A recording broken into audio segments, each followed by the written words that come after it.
उकालीमा टेक्ने लौरो समाउनेमा बाङ्गो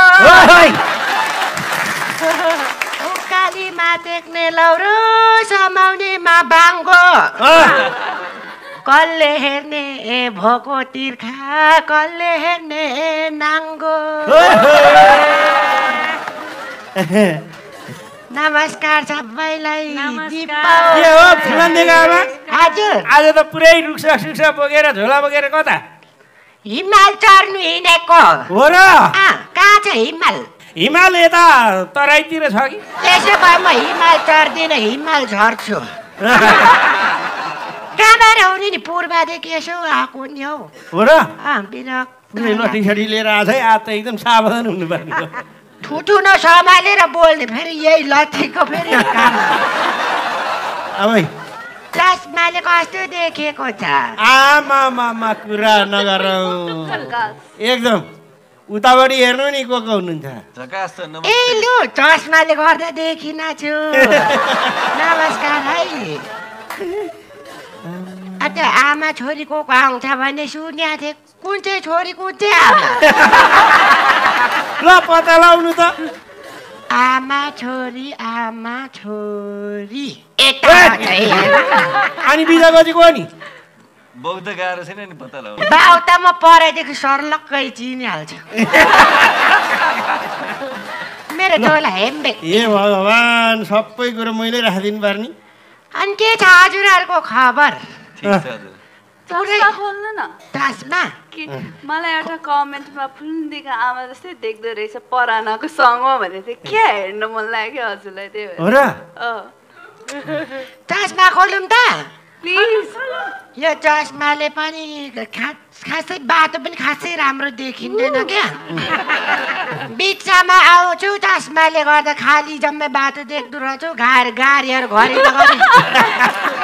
गुजुङजुङ आउँछ मेरो त पुत्लो सातो उड्छ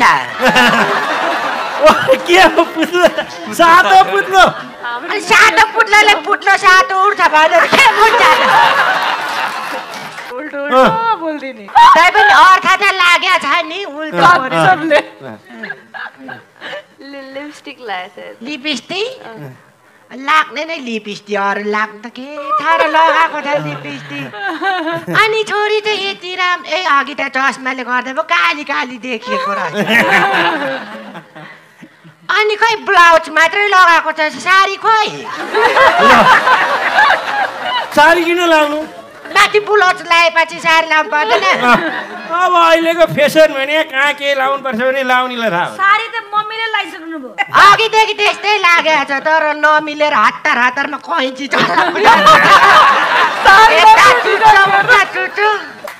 बाबुलाई चाहिँ अनि के छ अनि एक्लै आउनु पर्दैन त के थाहा हुन्छ हजुर तपाईँ आउनुहुन्छ भने के थाहा म पनि फोन गर्नु भनेको नोट नेत्रो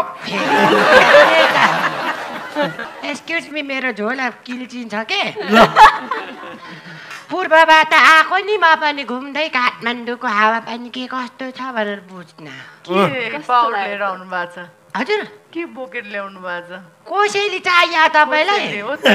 त्यस्तै लाग्यो कि मलाई त्यो झोला त ताने देखेर केही न केही झोला पनि अब यस्तो फिलन्जेको आमाको झोला हेरेर नि फेरि कुन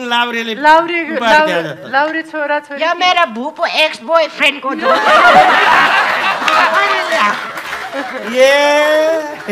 तपाईँलाई मन पर्ने चिज ल्याइदिएको छु हो र ओहो के रहेछ हेरौँ ए केरा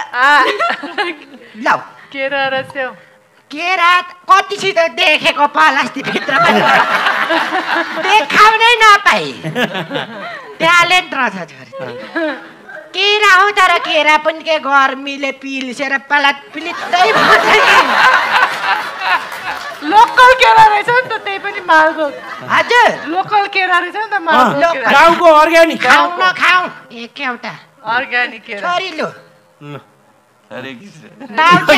अहिले लट्टेको केक जस्तो लट्टेको केक जस्तो गेस्ट आउँदा पनि खुवाउँदैन थियो आज किन के हो आज विशेष के हो फिलन्जेको आमा विशेष छ नि त मलाई पनि नआने भाइ ल्याऊ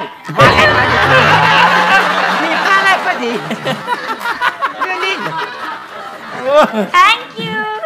मैले त खाइदिएँ मिठो रहेछ कसम पनि लोकल हो भैँसी कसम धात्या त होइन है स्याउ पनि थियो मेरो 2 जना कहाँ झरेछ मिठा छ खानु तपाईँलाई चाहिँ किन मन मलाई लाज लाग्यो खान त्यसैमा स्याउ खाँदा त लाज लाग्दैन होला नि त उहाँले पनि दिनु न बिचरा थुक अर्केर बोल्नै सकेन एउटा केरामा थुक अर्किन्छ फेरि खाने भयो पुग्यो म त अब खाँदैन नखानु बोल्दै गर्ने म के खान्छु अब उसो त खान पनि फेरि यसो अर्बर कतिवटा समात्ने एक्सक्युज मी बुलाकी मिठा छ अहिले कति गली गयो खानु खानु पुग्यो अब त। पुग्यो रे त लुटी मान्छेहरूले त धेर खाएको पनि राम्रो देखिँदैन फेरि पेट फुल्यो भने सर्पले भ्याग उतार्नेले जस्तो पुट्दै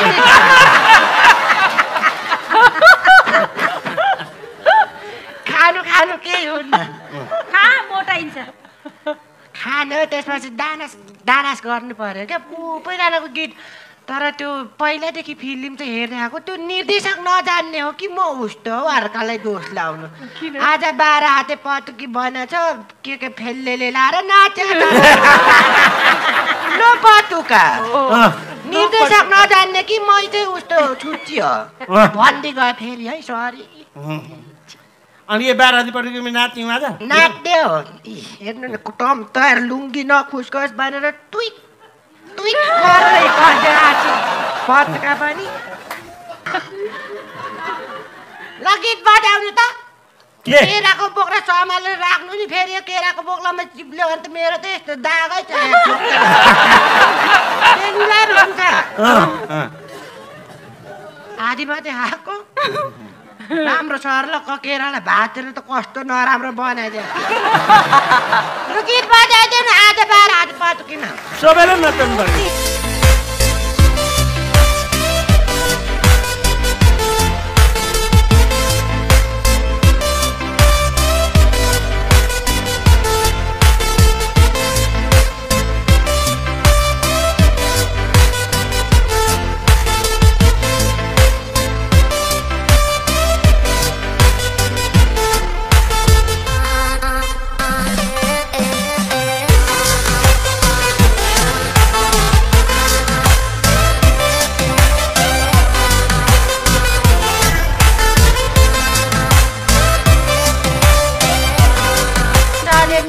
चलेको नायिकासँग नाच्नु पाउनु त मेरो त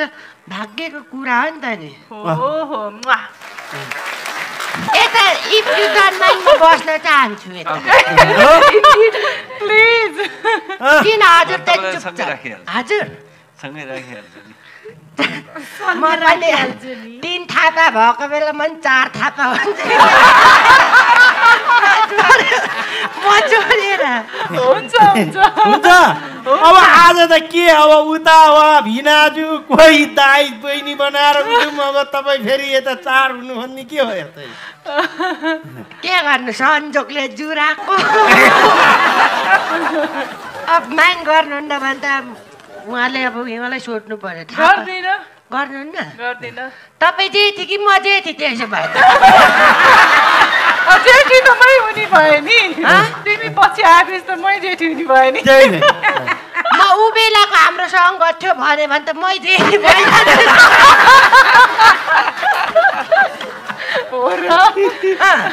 घरमा भित्रै अनुसार त मै जेठी भएँ अब तिमी पछि आउने भएपछि तिमी कान्छी भयो नि त होइन म यस्तो भन्छु त पहिला भित्रको तर म निस्कि गएको म त्यसो भन्दा चाहिँ के हुन्छ त्यसो जेठी बन्ने मन छ मलाई आमा बनाउन तयार हो होइन मैले दिएको केरा खाएर अहिले त होइन परे अहिले म माग्छु है यो त केही कुरा मिल्छ कि भने केराले फकाएको म जान्छु है पुरै मिलेन कि हो र जानी अब यो परिवारमा मिल्दैन यति मिलेको परिवारमा बिचा घुस्न पनि मिल्दैन छेउबाट घुस्छु नि त त्यसो भए छेउबाट घुसिने छेउबाट जाने अब ल ओके जाने अब जानु पर्यो मन लाग्यो है त्यो बाटोमा जाँदा त्यो बोक्रा नि फाल्दै जानु होला यहाँ फाल्जुवाले निस्किँदा थापा परिवार धलोस् मेरो अतिथिलाई मेरो क्लबमा आएको अतिथिले त्यसो भन्न मिल्छ कसैले पनि ढाल्नु हुँदैन त्यसै भए म दिपा धलोस् त्यहाँ लाग्छ त्यसै भए अब कसैले नखाले मुर्रे खाइजानु ल यो